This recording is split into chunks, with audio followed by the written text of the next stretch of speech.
Hello everyone, welcome back to my channel.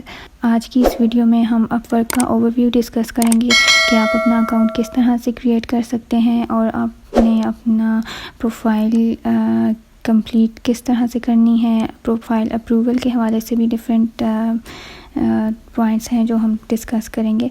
इसके अलावा jobs पे किस तरह से आप अप्लाई करेंगे और फिर कौन कौन सी जॉब्स होती हैं, सब स्टेप्स को हम वन बाय वन डिस्कस करेंगे। अपवर्क पे अकाउंट बनाने के लिए सबसे पहले आपने अपवर्क की वेबसाइट ओपन करनी है एंड देन आपने इस पे साइन अप करना होगा।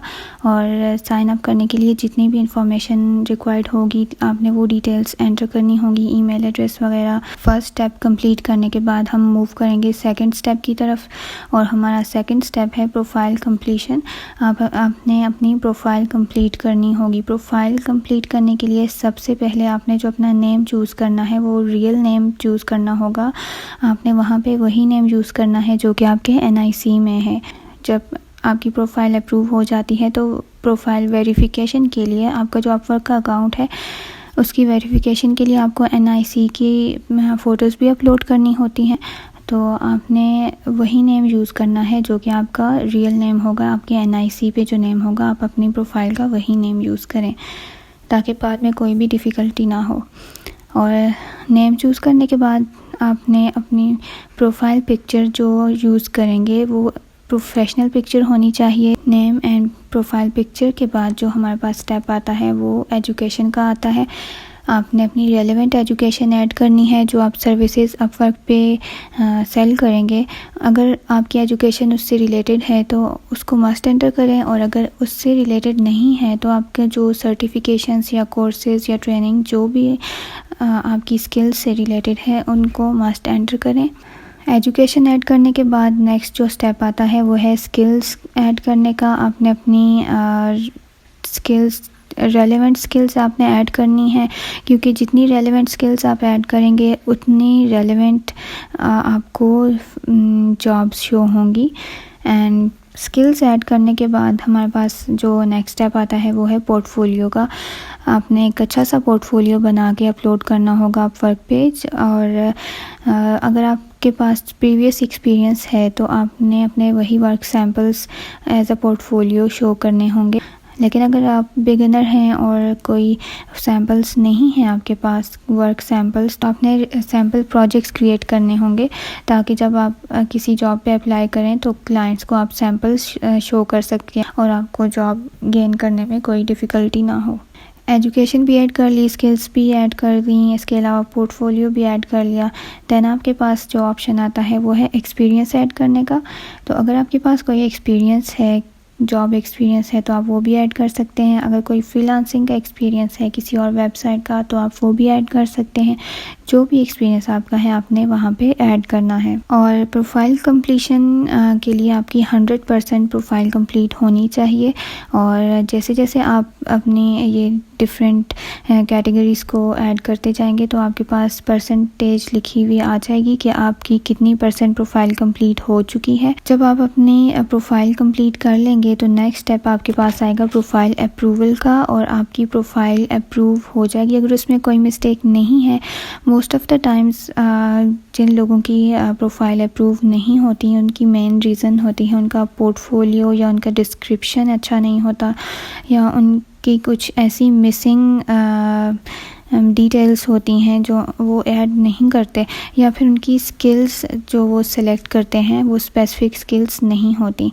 तो आपने अपनी स्पेसिफिक स्किल्स सेट को चूज़ करना है, अपनी नीश अपनी कैटेगरी को चूज़ करके अपनी प्रोफाइल क्रिएट करनी है और उसी से रिलेटेड सारी इन्फॉर्मेशन ऐड करनी है। अगर आपकी प्रोफाइल अप्रूव हो जाती है तो हम नेक्स्ट स्टेप की तरफ मूव करेंगे, फोर्थ स्टेप की तरफ, और वो है जॉब्स पे आपने किस तरह से अप्लाई करना है। अब आपने जॉब्स पे किस तरह से अप्लाई करना होगा। अपवर्क पे इस तरह से होता है कि 24/7 आपके पास जॉब्स अवेलेबल होंगी और आपने और वहाँ पे आपने रेलेवेंट जॉब्स पे अप्लाई करना होगा। ये नहीं है कि आप सब जॉब्स पे अप्लाई करेंगे जैसा कि फाइवर पे आप करते थे कि पर डे आप 10 रिक्वेस्ट सेंड कर सकते थे विदाउट एनी कॉस्ट। तो यहाँ पे ऐसा नहीं है। जब आप जॉब पे अप्लाई करेंगे तो उसके लिए आपको कनेक्ट्स चाहिए होंगे, और स्टार्ट में आपको आई थिंक 20 या 50 कनेक्ट्स अपवर्क प्रोवाइड करता है, और पहले तो 20 था, आई थिंक अब 50 कनेक्ट्स हो चुके हैं। जब आप न्यू प्रोफाइल क्रिएट करते हैं और आपकी प्रोफाइल अप्रूव हो जाए तो 50 कनेक्ट्स आई थिंक आपको मिलते हैं। तो आपको फीड में बहुत सी जॉब्स नज़र आएंगी जो कि बेस्ट मैचेस के ऑप्शन में भी आपको नज़र आएंगी, मोस्ट रेलिवेंट के ऑप्शंस में भी आपको नज़र आएंगी। तो आप वहाँ से भी जॉब्स पे अप्लाई कर सकते हैं, या फिर आप सर्च करके डिफरेंट फ़िल्टर्स अप्लाई करके भी जॉब्स को सर्च करके उन पे अपना प्रपोज़ल सेंड कर सकते हैं। नेक्स्ट हमारे पास आ जाता है कि जॉब्स पे जब आप अप्लाई करते हैं तो डिफरेंट जॉब्स होती हैं, कोई फ़िक्स प्राइस भी होती हैं और कुछ अर्ली जॉब्स भी होती हैं, और इन पे भी हम डिटेल में एक अलग वीडियो में डिस्कस करेंगे कि फ़िक्स प्राइस और अर्ली जॉब्स में क्या डिफरेंस है और कौन सी जॉब ज़्यादा बेहतर है आपके लिए एज अ बिगिनर। और जॉब्स पे अप्लाई करने के लिए एक इम्पॉर्टेंट चीज़ जो मोस्ट इम्पॉर्टेंट है वो है कवर लेटर। जैसा कि फाइवर पे आपने देखा होगा कि अगर आपने फाइवर को यूज़ किया है उसमें बाय रिक्वेस्ट होती हैं और आप अपनी ऑफ़र सेंड करते हैं। अपवर्क में ये है कि आपने कवर लेटर सेंड करना होता है और प्रॉपर कवर लेटर होना चाहिए, प्रोफेशनल वे में आपने कवर लेटर लिखना होता है। बिल्कुल भी आपने टेम्पलेट्स यूज़ नहीं करने, पहले से आपने कोई टेम्पलेट बना के रख लिया और हर जॉब पे उसी टेम्पलेट को यूज़ किया, ऐसा बिल्कुल भी नहीं करना, क्योंकि बहुत प्रोफेशनल क्लाइंट्स होते हैं अपवर्क पे, और अगर आप टेम्पलेट्स यूज़ करेंगे तो आपको कोई जॉब भी नहीं मिलेगी। हर जॉब का अलग रिक्वायरमेंट है और उस रिक्वायरमेंट के हिसाब से आपने कवर लेटर लिखना होगा। कवर लेटर लिखने के लिए भी आपने डिफरेंट टेक्निक्स यूज़ करनी होती हैं, इस पे भी हम डिटेल में वीडियो डिस्कस करेंगे, लेकिन अभी कुछ पॉइंट्स मैं आपको बता देती हूँ जिसमें आपने अपनी सैम्पल्स इंक्लूड करने होते हैं, वर्क सैम्पल्स इंक्लूड करें, इसके अलावा आप पोर्टफोलियो लिंक इंक्लूड कर दें, और डिस्क्रिप्शन अच्छा सा आपने लिखना होगा जिसमें अपने आप पे फोकस करने के बजाय आपने क्लाइंट की रिक्वायरमेंट पे फोकस करना होगा कि क्लाइंट की क्या रिक्वायरमेंट है, उसका क्या प्रॉब्लम है और आप उसको क्या सोल्यूशन प्रोवाइड कर सकते हैं। ये चीज़ें आपने कवर लेटर में डिस्कस करनी होंगी। अगर आपको अब जॉब मिल जाती है तो नेक्स्ट स्टेप आपका होगा इंटरव्यू फेज़ का।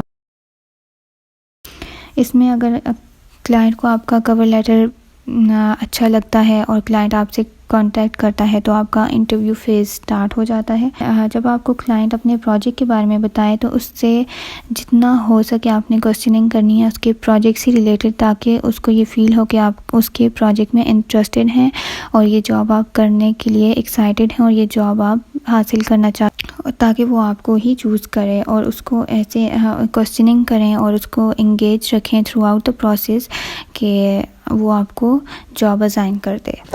अगर आप इंटरव्यू फेज़ में सिलेक्ट हो जाते हैं और क्लाइंट आपको जॉब असाइन कर देता है तो फिर आपका कॉन्ट्रैक्ट स्टार्ट हो जाता है। अगर आपको जॉब असाइन हो जाती है तो आपने with in the given time client को काम करके देना होगा, और जब आपको क्लाइंट को काम सबमिट करेंगे तो आपकी पेमेंट रिलीज़ हो जाएगी और आपको पेमेंट भी मिल जाएगी। नेक्स्ट स्टेप जो आएगा वो है क्लाइंट का फीडबैक का और आपके फीडबैक का। जब प्रोजेक्ट एंड होगा तो क्लाइंट आपको फीडबैक देगा एंड आपने भी क्लाइंट को फीडबैक देना होगा। तो ये था अपवर्क का overview, step by step account creation से लेकर प्रोजेक्ट एंड होने तक का सारे स्टेप्स आपके साथ मैंने डिस्कस किए हैं। अब नेक्स्ट जो आने वाली वीडियोस होंगी उनमें हम पेमेंट मेथड्स के बारे में भी डिस्कस करेंगे। इसके अलावा कनेक्ट्स किस तरह से हम यूज़ कर सकते हैं, या फिर अपवर्क की अर्ली और फिक्स्ड प्राइस जॉब्स के बारे में डिस्कस करेंगे, और cover letter, best cover letters कौन से हैं, बेस्ट प्रपोजल्स जिनको जॉब विनिंग प्रपोजल्स जो कि आप यूज़ करके जॉब्स इजीली विन कर सकते हैं। Thank you for watching and please like and share this video.